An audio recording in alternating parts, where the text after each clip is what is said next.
வணக்கம். முன் செய்திகளுக்காக அன்பரசி. இன்றைய முதன்மை செய்திகள்.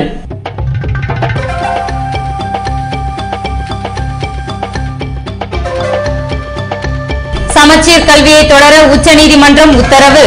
புதுவையில் அரசு மற்றும் தனியார் பள்ளிகள் நாளை திறக்கப்படும் என கல்வித்துறை அறிவிப்பு.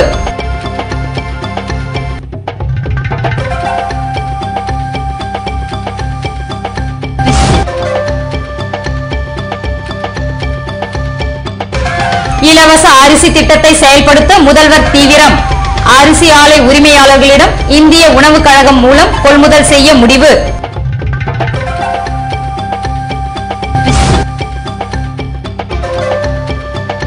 சொத்து குவிப்பு வழக்கில் சிக்கியதால் அமைச்சராகும் வாய்ப்பினை இழந்தார் எம்எல்ஏ அசோக் ஆனந்த்.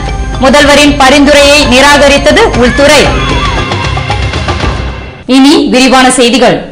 சமச்சீர் கல்வி தொடர்பான வழக்கில் உச்சநீதிமன்ற தீர்ப்பை அடுத்து புதுவையில் அனைத்து அரசு மற்றும் தனியார் பள்ளிகள் நாளை திறக்கப்படும் என்று கல்வித்துறை அதிகாரப்பூர்வமாக அறிவித்துள்ளது.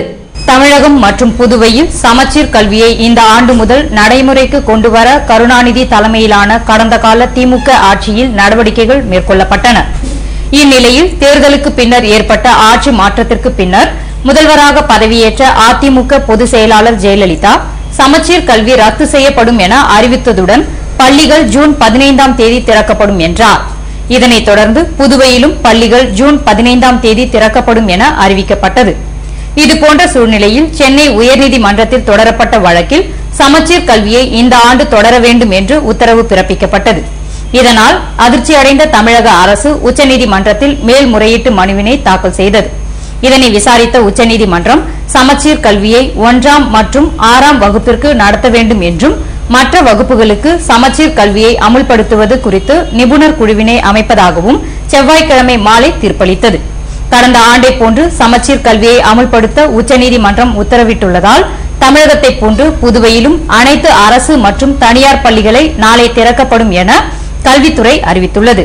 அரிசி ஆலை உரிமையாளர்களிடம் இந்திய உணவுக் கழகம் மூலமாக கொள்முதல் செய்து இலவச அரிசி திட்டத்தை செயல்படுத்துவது என முதல்வர் ரங்கசாமி முடிவெடுத்துள்ளார். புதுவையில் முதல்வராக 3வது முறை பதவியேற்ற ரங்கசாமி மஞ்சள் நிற ரேஷன் கார்டுகளுக்கு மாதந்தோறும் 15 கிலோ அரிசியும், சிகப்பு நிற கார்டுகளுக்கு 25 கிலோ அரிசியும் இலவசமாக வழங்குவதற்கான கோப்பில் கையெழுத்திட்டார்.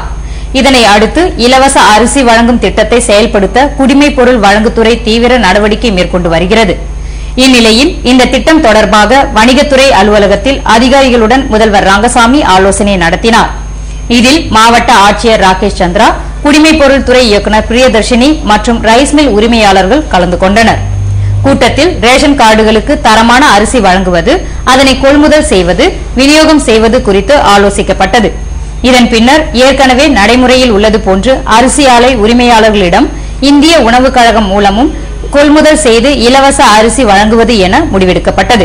தட்டாஞ்சாவடி தொகுதி சட்டமன்ற உறுப்பினர் அசோக் ஆனந்த் மீது சிபிஐ வழக்கு இருப்பதால் அவருக்கு அமைச்சர் பதவி வழங்க உள்துறை அமைச்சகம் அனுமதி மறுத்து முதல்வர் ரங்கசாமியின் பரிந்துரையை நிராகரித்துள்ளது.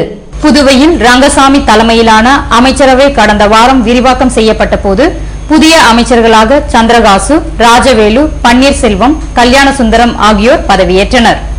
உள்துறை அமைச்சகத்திற்கு அனுப்பி வைக்கப்பட்ட புதிய அமைச்சர்களின் பட்டியலில் தட்டாஞ்சாவடி தொகுதி சட்டமன்ற உறுப்பினர் அசோக் ஆனந்தின் பெயர் இடம்பெற்றிருந்த போதிலும் அவருக்கு அமைச்சர் பதவி வழங்க உள்துறை மறுத்துள்ளது தற்போது தெரியவந்துள்ளது. புதுவை பொதுப்பணித்துறையின் முன்னாள் தலைமை பொறியாளர் ஆனந்த் மீதான சொத்து குவிப்பு வழக்கு தொடர்பான சிபிஐ குற்றப்பத்திரிகையில் அசோக் ஆனந்தின் பெயரும் இடம்பெற்றுள்ளதால் அவருக்கு அமைச்சர் பதவி வழங்க உள்துறை அமைச்சகம் அனுமதி மறுத்துள்ளது. அமைச்சர் பதவி வழங்கும்படி முதல்வர் ரங்கசாமி அனுப்பிய பரிந்துரையை உள்துறை அமைச்சகம் நிராகரித்துள்ளது. உள்துறை அமைச்சகத்தின் செயலை அரசியல் நோக்கர்களும் பொதுமக்களும் வரவேற்றுள்ளனர். புதுவையில் நடைபெற்று வரும் தேசிய மாணவர் படையின் வருடாந்திர முகாமில் தீயை அணைப்பது குறித்து பயிற்சி அளிக்கப்பட்டது. புதுவை லாஸ்பேட்டை என்சிசி வளாகத்தில் தேசிய மாணவர் படை முகாம் ஜூன் 8ஆம் தேதியிலிருந்து 10 தினங்கள் நடைபெறுகிறது. இதில் தரைப்படையைச் சேர்ந்த புதுவை, மாஹே, ஏனாம் பகுதியைச் சேர்ந்த என்சிசி அதிகாரிகள், அலுவலர்கள், மாணவ மாணவியர் கலந்து கொண்டுள்ளனர். இந்த முகாமினை கர்னல் தேவேந்தர் சிங் நடத்தும் நிலையில் அங்கு நடைபயிற்சி, அணிவகுப்பு, விளையாட்டு உள்ளிட்ட பல்வேறு பயிற்சிகள் அளிக்கப்படுகிறது. இதுபோன்ற சூழலில் செவ்வாய்க்கிழமை அன்று தன்வந்திரி நகர் தீயணைப்பு நிலைய அதிகாரி இளங்கோ தலைமையில் மாணவ மாணவியருக்கு தீயை அணைப்பது குறித்து பயிற்சிகள் அளிக்கப்பட்டன. புதுவை காங்கிரஸ் தலைவர் சுப்பிரமணியனை அவமானப்படுத்தும் போக்கு நிறுத்தப்படாவிட்டால் ஒட்டுமொத்த மீனவர்களை திரட்டி விடுதலை வேங்கைகள் போராட்டத்தில் ஈடுபடும் என அதன் அமைப்பாளர் மங்கையர் செல்வன் எச்சரித்துள்ளார். புதுவையில் செய்தியாளர்களை சந்தித்த அவர், சட்டமன்ற தேர்தலில் காங்கிரஸ் கட்சியின் தோல்வி குறித்து ஆராய நடத்தப்பட்ட கூட்டத்தில் அக்கட்சியின் தலைவர் சுப்பிரமணியனை இழிவுபடுத்தி உள்ளனர் என்றும், இது சாதிவரி கும்பலின் ஆதிக்க மனப்பான்மையை அம்பலப்படுத்துவதுடன் ஜனநாயகத்தை நேசிப்பவர்களின் உள்ளங்களில் அதிர்ச்சியை ஏற்படுத்தி உள்ளது என்றார். கட்சி தலைவரை மாற்ற வேண்டுமெனில் ஜனநாயக முறைப்படி நடந்து கொள்ள வேண்டுமே தவிர சாதியின் பெயரை சொல்லி இழிவுபடுத்துவது ஏற்புடையதல்ல என்ற மங்கையர் செல்வன், காங்கிரஸ் தலைவர் சுப்பிரமணியனை அவமானப்படுத்துவது தனிநபருக்கு ஏற்படுகின்ற அவமானம் அல்ல என்றும், ஒட்டுமொத்த மீனவ சமுதாயத்தை அவமதிக்கும் செயலாகும் என்றும் கூறியுள்ளார். ஜனநாயகத்திற்கும் மனித நாகரிகத்திற்கும் எதிரான இதுபோன்ற நடவடிக்கையை ஆதிக்க சாதிவெறி கும்பல் நிறுத்திக் கொள்ளாவிட்டால் ஒட்டுமொத்த மீனவ மக்களை ஒன்று திரட்டி விடுதலை வேங்கையினர் போராட்டத்தில் ஈடுபடுவர் என்று மங்கையர் செல்வன் எச்சரித்துள்ளார்.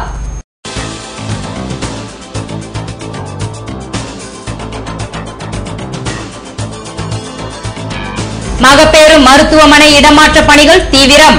நோயாளிகள் மற்றும் உபகரணங்கள் ராஜீவ்காந்தி மகளிர் மருத்துவமனைக்கு உடனடியாக மாற்றம்.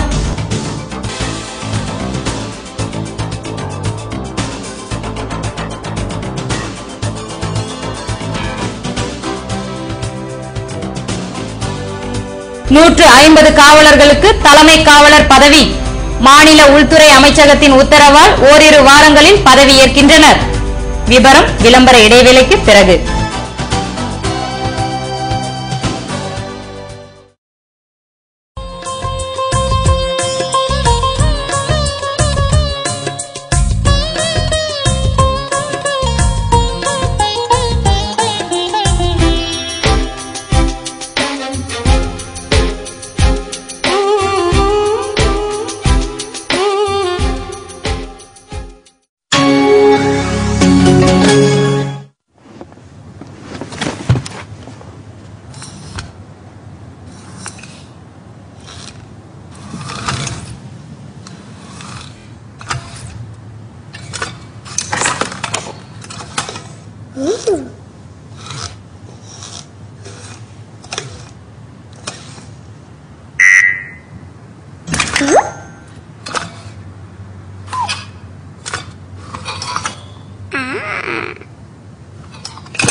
Authorized distributor Trade Point number 162 Kamaraj Salai Brindavanam Puducherry. Hi friends, summer vacation முடிய போகுது. ஸ்கூலுக்கு போக நாங்க ரெடி. புது கிளாஸ், புது டீச்சர், அப்புறம் ராம் சில்க்ஸ்ல வாங்கின புது யூனிஃபார்மோட நாங்க ரெடி. நீங்க ரெடியா? தரமான அனைத்து பள்ளி சீருடைகளும் நியாயமான விலையில் வாங்க உங்கள் கைராசியான குடும்ப கடை ராம் சில்க்ஸ் பாண்டிச்சேரி. நாங்க ரெடி. நீங்க ரெடியா? Hi friends, summer vacation முடிய போகுது. ஸ்கூலுக்கு போக நாங்க ரெடி. புது கிளாஸ், புது டீச்சர், அப்புறம் ராம் சில்க்ஸ்ல வாங்கின புது யூனிஃபார்மோட நாங்க ரெடி. நீங்க ரெடியா? தரமான அனைத்து பள்ளி சீருடைகளும் நியாயமான விலையில் வாங்க உங்கள் கைராசியான குடும்ப கடை ராம் சில்க்ஸ் பாண்டிச்சேரி. நாங்க ரெடி. நீங்க ரெடியா? புதுவை தங்க மாளிகை, புதுவை தங்க மாளிகை, கண்கள் தேடுமே உள்ளம் நாடுமே எத்தனை அற்புத ரகங்கள், கலையின் காவியம் அழகின் ஓவியம் நகைகளின் ஆலயம் தரத்தின் தாயகம் புதுவை தங்க மாளிகை. எல்லாவித பொன் ஆபரணங்களுக்கும் தரத்தின் தாயகம் புதுவை தங்க மாளிகை. புதுவை புதுவை தங்க மாளிகை, புதுவை தங்க மாளிகை, கண்கள் தேடுமே உள்ளம் நாடுமே எத்தனை அற்புத ரகங்கள் கலையின் காவியம் அழகின் ஓவியம் நகைகளின் ஆலயம் கரத்தின் தாயகம் புதுவை தங்க மாளிகை. எல்லாவித பொன் ஆபரணங்களுக்கும் தரத்தின் தாயகம் புதுவை தங்க மாளிகை. புதுவை தங்க மாளிகை. VIP Superlight Flex with Flexicotech, the new revolution in the luggage industry. Flexicotech makes Superlight Flex lightweight yet unbreakable. International testing house SGS has certified it to be made of non-break materials. Superlight Flex through our very own unbreakable tests.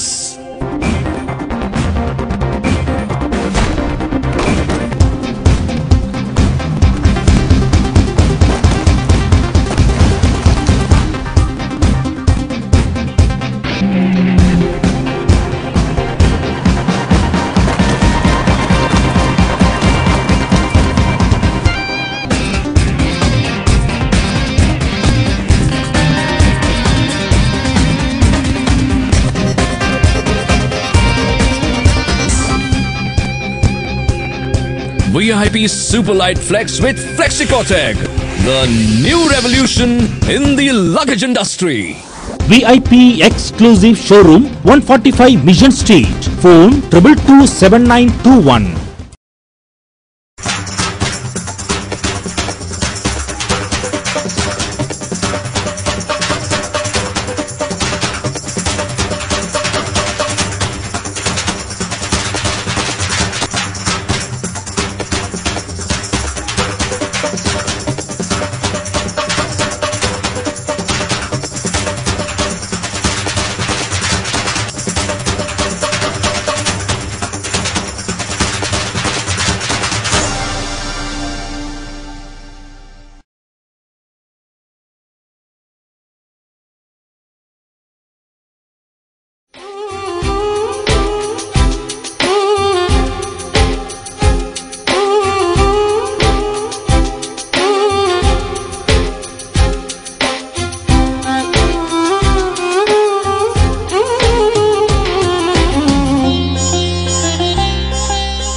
செய்திகள் தொடர்கின்றன. புதுவை லாம்பட் சரவணன் நகரில் மக்களின் அடிப்படை வசதிகள் தொடர்பாக அமைச்சர் பன்னீர்செல்வம் ஆய்வு மேற்கொண்டார். புதுவை பூமியான்பேட்டை லாம்பட் சரவணன் நகரில் அமைந்துள்ள குடிசைகள் அடிக்கடி தீப்பிடித்துக் கொள்வதால் அங்கு அடுக்குமாடி குடியிருப்பு கட்டித்தர வேண்டும் என்றும் அப்பகுதியில் அடிப்படை வசதிகளை நிறைவேற்றி தர வேண்டும் என்றும் மக்கள் தொடர்ந்து பல ஆண்டுகளாக கோரிக்கை விடுத்து வருகின்றனர். சட்டமன்ற தேர்தல் பிரச்சாரத்தின் போது வாக்கு சேகரிப்பில் ஈடுபட்ட அமைச்சர் பன்னீர்செல்வத்திடம் இப்பகுதியைச் சேர்ந்த மக்கள் தங்கள் கோரிக்கையை நிறைவேற்றி தரும்படி கோரிக்கை விடுத்தனர். இதற்கு உரிய நடவடிக்கை எடுக்க பாடுபடுவேன் என்று உறுதியளித்த அமைச்சர் பன்னீர்செல்வம் லாம்பட் சரவணன் நகரில் செவ்வாய்க்கிழமை அன்று ஆய்வு மேற்கொண்டார். அப்போது குழுமிய மக்களிடம் கோரிக்கையை நிறைவேற்ற நடவடிக்கை எடுக்கப்படும் என உறுதியளித்தார். புதுவை காமராஜ் நகரில் வெற்றி பெற்றுள்ள முன்னாள் முதல்வர் வைத்திலிங்கம் சாமிப்பிள்ளை தோட்டம் பகுதியில் மக்களுக்கு நன்றி தெரிவித்து வருகிறார். புதுவை அருகே உள்ள நெட்டப்பாக்கம் தொகுதியில் போட்டியிட்டு வெற்றி பெற்று வந்த முன்னாள் முதல்வர் வைத்திலிங்கம் கடந்த 25 ஆண்டுகளாக எம்எல்ஏவாக உள்ளார். கடந்த தேர்தலின் போது நெட்டப்பாக்கம் தொகுதி தனி தொகுதியாக அறிவிக்கப்பட்டதையொட்டி முன்னாள் முதல்வர் வைத்திலிங்கம் புதுவை நகர பகுதியில் அமைந்துள்ள காமராஜர் நகர் தொகுதியில் களமிறங்கி தன்னை எதிர்த்து போட்டியிட்ட இந்திய கம்யூனிஸ்ட் வேட்பாளர் கலைநாதனை தோற்கடித்தார். இந்த தொகுதியில் முதல்வராக வைத்திலிங்கம் போட்டியிட்டு வெற்றி பெற்ற போதிலும் காங்கிரசுக்கு போதிய மெஜாரிட்டி கிடைக்கவில்லை என்பதால் அவர் மீண்டும் முதல்வராகும் வாய்ப்பு பறிபோனது. இந்நிலையில் சாமிப்பிள்ளை தோட்டம் பகுதியில் தொகுதி மக்களுக்கு வைத்திலிங்கம் நன்றி தெரிவித்தார். அப்போது காங்கிரஸ் நிர்வாகிகள் உடனிருந்தனர். புதுவை மகப்பேறு மருத்துவமனை ராஜீவ்காந்தி மகளிர் மருத்துவமனைக்கு மாற்றம் செய்வதற்கான பணிகள் தீவிரமாக நடைபெற்று வருகின்றன. புதுவை எல்லப்பிள்ளை சாவடியில் பல கோடி ரூபாய் செலவில் ராஜீவ்காந்தி மகளிர் மற்றும் குழந்தைகள் மருத்துவமனை கட்டப்பட்டு அதனை காங்கிரஸ் தலைவி சோனியா காந்தி திறந்து வைத்த போதிலும் அவை நோயாளிகள் பயன்பாட்டிற்காக அர்ப்பணிக்கப்படவில்லை. இதனால் கர்ப்பிணிகளுக்கான சிகிச்சைகள் அரசு மகப்பேறு மருத்துவமனையிலேயே தொடர்ந்து நடைபெற்று வந்தன. ராஜீவ்காந்தி மகளிர் மற்றும் குழந்தைகள் மருத்துவமனையை திறக்க வேண்டும் என பல்வேறு அரசியல் கட்சிகள் தொடர்ந்து வலியுறுத்தினாலும் போதுமான உபகரணங்கள் இல்லாமை மற்றும் ஊழியர்கள் பற்றாக்குறை போன்றவற்றால் மருத்துவமனையை இயக்க முடியாத நிலைமை இருப்பது தெரியவந்தது. இதுபோன்ற சூழ்நிலையில் முதல்வராக பொறுப்பேற்ற பின்னர் ரங்கசாமி மகளிர் மற்றும் குழந்தைகள் மருத்துவமனையில் ஆய்வு மேற்கொண்டார். அப்போது அவர் மருத்துவமனைக்கு தேவையான உபகரணங்களை உடனடியாக அமைக்க வேண்டும் என உத்தரவிட்டார். இதன் பின்னர் செய்தியாளர்களிடம் பேசிய முதல்வர் ரங்கசாமி ஜூன் 15ஆம் தேதி ராஜீவ்காந்தி மகளிர் மற்றும் குழந்தைகள் மருத்துவமனை இயங்கும் என்று அறிவித்தார். இதன்படி அரசு மகப்பேறு மருத்துவமனையை காலி செய்யும் பணிகள் தீவிரமாக நடைபெற்று வருகின்றன. அங்கிருந்த நோயாளிகள் மற்றும் மருத்துவ உபகரணங்களை இடமாற்றம் செய்யும் நடவடிக்கையில் சுகாதாரத்துறையினர் முழுவீச்சில் ஈடுபட்டுள்ளனர். புதுவை காவல்துறையில் சீனியாரிட்டி அடிப்படையில் 150 போலீசார் தலைமை காவலர்களாக பதவி உயர்வு பெறுவதற்கான உத்தரவை உள்துறை அமைச்சகம் பிறப்பித்துள்ளது. புதுவை முதல்வராக ரங்கசாமி பதவியேற்ற பின்னர் போலீசார் தலைமை காவலர்களாக பதவி உயர்வு பெற நடவடிக்கை எடுக்கப்பட்டது. ஏற்கனவே 50% சீனியாரிட்டி 50% மதிப்பெண் அடிப்படையில் வழங்கப்பட்ட பதவி உயர்வினால் பலர் பாதிக்கப்பட்டனர். இவர்களின் நலனை கருத்தில் கொண்டு காவலர்களுக்கு தலைமை காவலர் பதவியை நேரடியாக வழங்க வேண்டும் என வலியுறுத்தப்பட்டது. இந்த கோரிக்கையை பரிசீலித்த மாநில உள்துறை அமைச்சகம் தற்போது அனுமதி வழங்கியிருக்கிறது. இதற்கான உத்தரவினை உள்துறை இணை செயலர் குமார் பிறப்பித்துள்ளார். இதன்படி 150 காவலர்கள் தலைமை காவலர்களாக பதவி உயர்வு பெற உள்ளனர். ஐஜி சர்மாவின் உத்தரவுக்கு பின்னர் புதிய தலைமை காவலர்கள் பொறுப்பேற்பார்கள் என காவல்துறை வட்டாரங்கள் தெரிவித்தன. புதுவை முதலியார்பேட்டையில் இளைஞர் நற்பணி மன்றத்தினை சட்டமன்ற உறுப்பினர் அன்பழகன் திறந்து வைத்தார். புதுவை முதலியார்பேட்டை அப்துல் கலாம் நகர் இளைஞர்கள் நற்பணி மன்ற பெயர் பலகை திறப்பு விழா திங்கட்கிழமை மாலை நடைபெற்றது. நற்பணி மன்ற தலைவர் நாகராஜன் வரவேற்புரையாற்ற 10 மற்றும் 12ஆம் வகுப்பு தேர்வில் அதிக மதிப்பெண்கள் பெற்ற மாணவ மாணவிகளுக்கு பரிசு மற்றும் விளையாட்டு சாதனங்களை சட்டமன்ற உறுப்பினர் அன்பழகன் வழங்கி பாராட்டினார். முன்னதாக அவர் நற்பணி மன்ற பெயர் பலகையை திறந்து வைத்தார். இந்நிகழ்ச்சியில் நேரு யுவகேந்திரா ஒருங்கிணைப்பாளர் சம்பத்குமார் மற்றும் அப்பகுதியைச் சேர்ந்த ஊர் பிரமுகர்கள் கலந்து கொண்டனர்.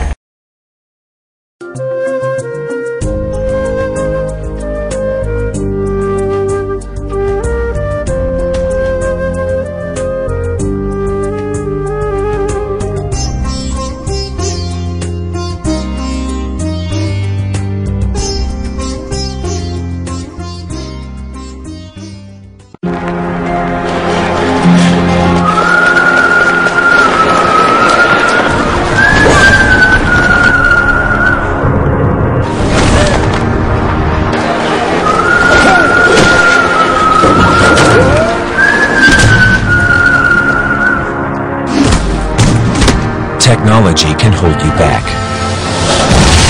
or set you free. Toshiba, the laptop expert, designs laptops to work the way you do. Authorized distributor, Trade Point, number 162, Kamaraj Salai, Brindavanam, Puducherry.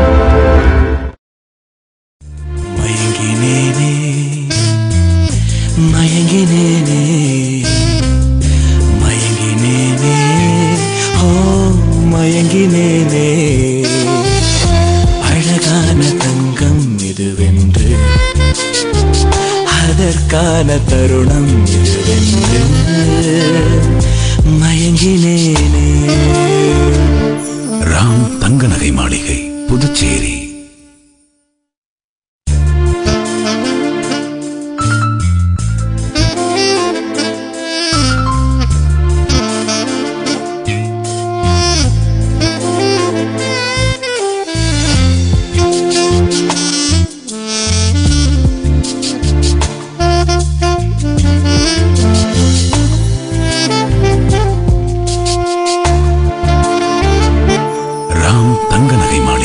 Puducherry.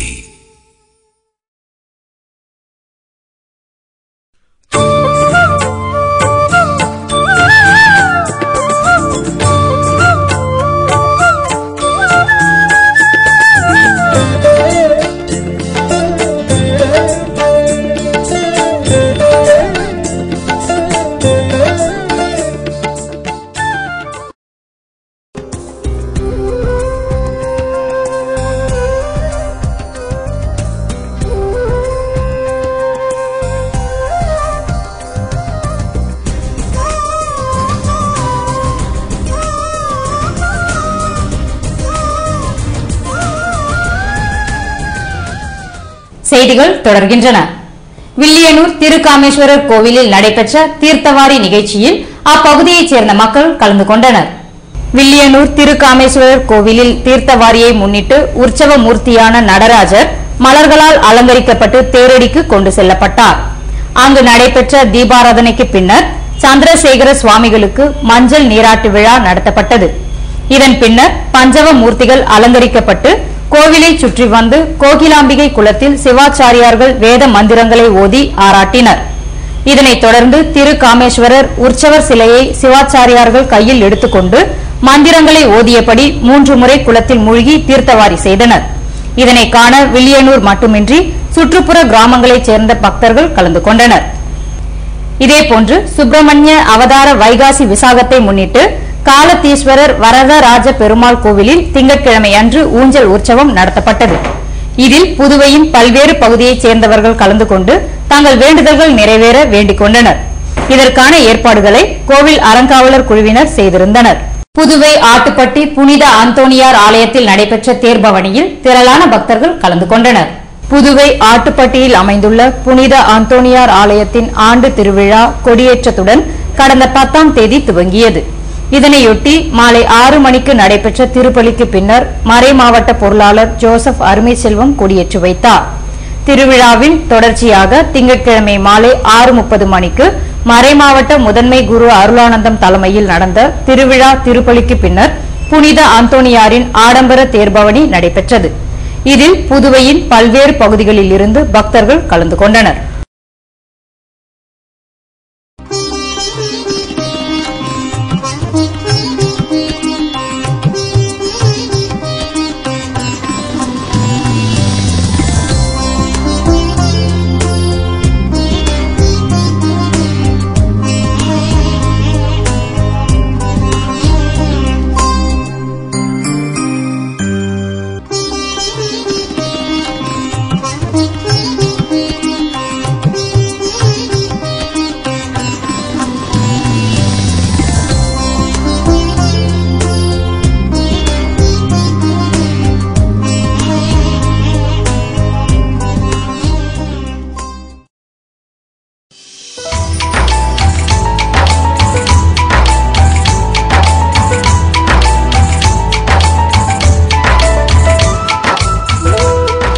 புதுவையில் இன்றைய வெப்பநிலை அதிகபட்சமாக 99 டிகிரி ஃபாரன்ஹீட்டாக பதிவானது.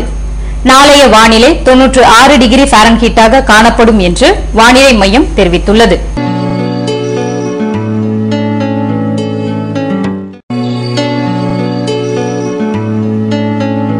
புதுவை கடற்கரையில் இருந்து சுமார் 50 கிலோமீட்டர் தூரம் வரை இன்று 5 அடியாக காணப்பட்ட கடலலை உயரம் நாளையும் 5 அடியாகவே காணப்படும் என்றும் தென்மேற்கு திசையிலிருந்து 26 கிலோமீட்டர் வேகத்திற்கு காற்று வீசும் என்று சென்னை வானிலை மையம் தெரிவித்துள்ளது.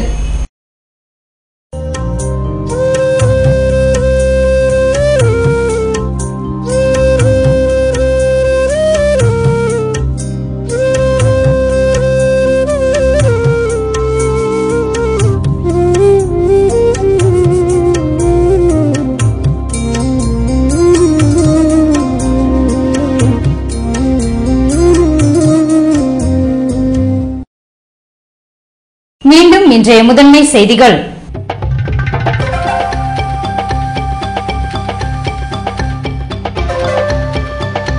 சமச்சீர் கல்வியை தொடர உச்சநீதிமன்றம் உத்தரவு. புதுவையில் அரசு மற்றும் தனியார் பள்ளிகள் நாளை திறக்கப்படும் என கல்வித்துறை அறிவிப்பு.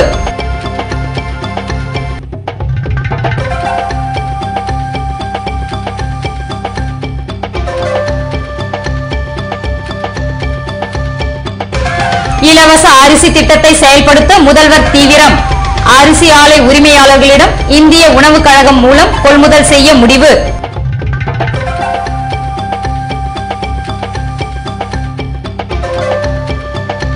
சொத்து குவிப்பு வழக்கில் சிக்கியதால் அமைச்சராகும் வாய்ப்பினை இழந்தார் எம்எல்ஏ அசோக் ஆனந்த்.